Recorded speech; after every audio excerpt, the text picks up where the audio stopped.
আসসালামু আলাইকুম সবাইকে বিথি রান্নাবাড়িতে স্বাগতম। আশা করি সবাই ভালো আছেন। তো আজকে আমি আপনাদের সঙ্গে শেয়ার করব চিংড়ি মাছের দো পেঁয়াজি।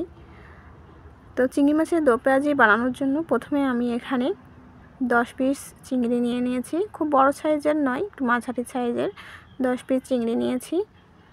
তো চিংড়িগুলোকে খুব সুন্দরভাবে আমি কেটে ধুয়ে পরিষ্কার করে নিয়েছি আর মাছের লেজটাকে আমি রেখে দিয়েছি। আর মাছের ভিতরে যে রক্তটা থাকে সেটাকেও আমি বের করে নিয়েছি। সামান্য লবণ আর হলুদ দিয়ে মাছটাকে সুন্দরভাবে মাখিয়ে নিয়েছি। অবশ্যই মাছটা কিন্তু আমি খোসা সহই রান্না করব। তো রান্না করার জন্য আমি প্রথমে কড়াইতে তেল দিয়ে দিয়েছি আর মাছগুলোকে দিয়ে খুবই হালকা করে ভেজে নেব। আমরা সবাই জানি চিংড়ি মাছ খুব বেশি ভাজার প্রয়োজন হয় না, খুবই হালকা করে ভেজে নিচ্ছি।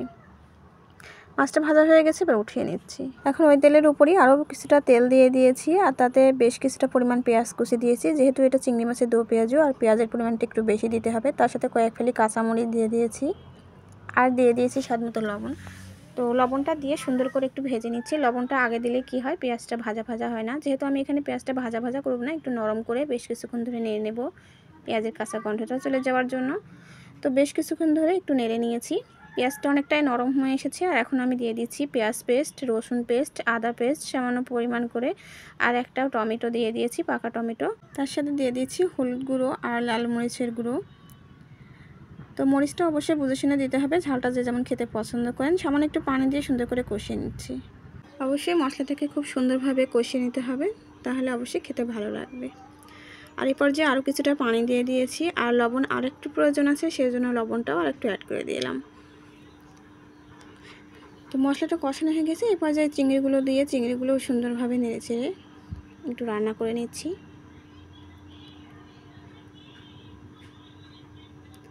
তো এই পর্যায়ে চিংড়িটা দিয়েও সুন্দরভাবে কষিয়ে নিয়েছি আর সামান্য একটু ঢেকে দিচ্ছি। কিছুক্ষণের জন্য ঢেকে দিয়েছিলাম আর ঢাকনাটা খুলে আবার একটু সুন্দর করে নাড়াচাড়া দিয়ে দিচ্ছি। এই পর্যায়ে কিন্তু আমার কষানো হয়ে গেছে আর আমি একটু ঝোলের পানি অ্যাড করে দিয়েছি। ঝোলের পানিটা দিয়ে সুন্দরভাবে ফুটে উঠেছে। তো দুই একবার একটু হালকা করে নেড়েচেড়ে দিচ্ছি। এ পর্যায়ে কিন্তু চিংড়ি রান্না আমার কমপ্লিট হয়ে গেছে। তো চিংড়ি মাছের এভাবে দো পেঁয়াজি রান্না করলে খেতে কিন্তু অসাধারণ লাগে। বাসায় যখন চিংড়ি নিয়ে আসবে অবশ্যই এভাবে একবার ট্রাই করে দেখবেন। যারা চিংড়ি খেতে খুবই পছন্দ করেন তারা তো চিংড়ি যে কোনোভাবেই রান্না করে খেতে পছন্দ করেন। তো এভাবে একবার ট্রাই করে দেখবেন, খেতে অসাধারণ লাগে। তো আমিও কিন্তু আগে চিংড়ি খেতে খুব একটা পছন্দ করতাম না, এখন কিন্তু চিংড়িটা আমার খুবই পছন্দের একটা তরকারি হয়ে গেছে। তাই আমি মাঝে মাঝেই বিভিন্ন রকমভাবে চিংড়ি রান্না করি আর তাতে বাসার সবাই কিন্তু খেতে খুবই পছন্দ করে।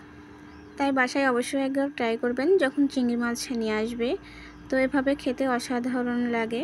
রেসিপিটা ভালো লাগলে অবশ্যই লাইক কমেন্ট শেয়ার করে দেবেন আর আমার ইউটিউব চ্যানেলটাতে সাবস্ক্রাইব করে পাশে থাকা বেল আইকনটি অবশ্যই প্রেস করে দেবেন। আজ এই পর্যন্তই, সবাই ভালো থাকবেন, সুস্থ থাকবেন, আল্লাহ হাফেজ।